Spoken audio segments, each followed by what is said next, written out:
Hello, my name is Frank Gonzalez. I was assigned Module 11, which is Chapter 34 over um, gender-like styles.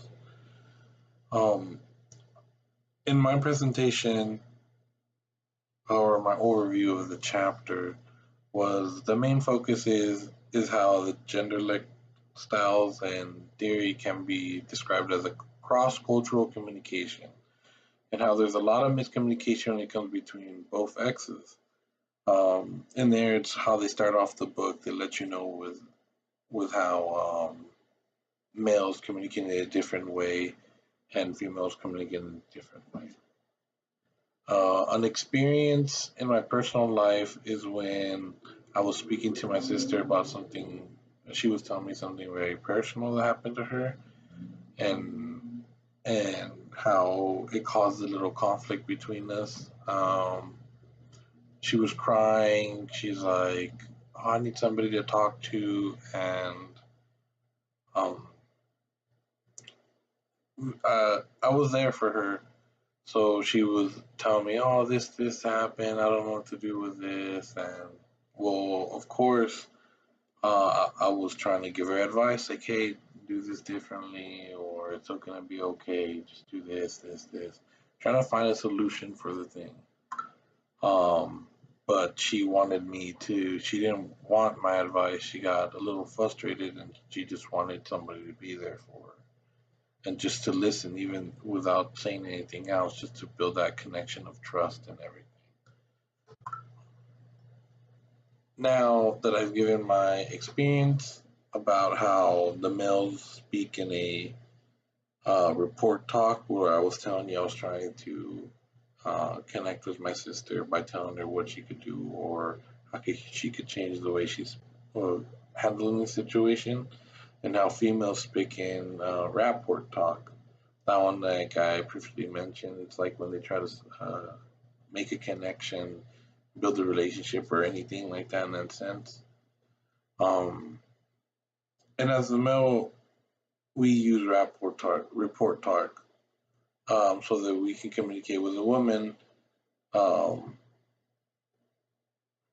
we will now have to listen to them rather than giving them advice on how to change the situation. When it comes to something like that, like if you have your girlfriend has some problems, or a friend, or anybody like that, like when they're dealing with this type of example, just try to think about it like, you know what, just let them talk about it or anything, just because the way we males and talk and report is how it's more for status or respect or anything like that. So we feel better after doing that, giving advice, but just tend to switch it over. And now for a woman could communicate with their rapport talk on how where there's miscommunication because causes incidents between them. Like I said, my main example is how my sister was like, "No, I just wanted you to listen out to me," but I was just giving their advice. That's one of the incidents that could happen. Another one is that you think everything's okay between some person, but you take it differently, and it's just like you guys aren't on the same page.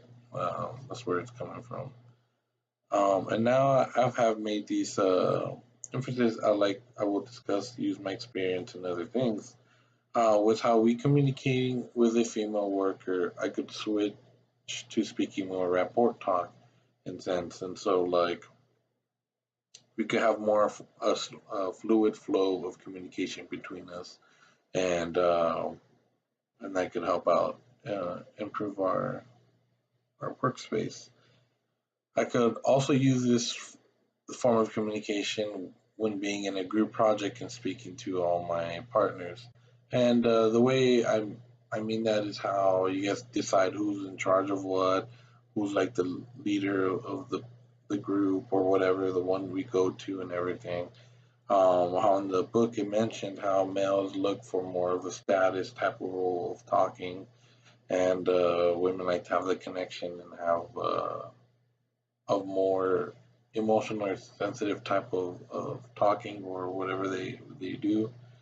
And so when I talk about the group projects, you could put two people together and all that stuff. In conclusion, the chapter speaks about the differences of how males and females communicate within gender culture affects normal communication. You can't properly communicate until you understand the way the other person communicates, so you will have a better understanding. And that is my overview of the chapter.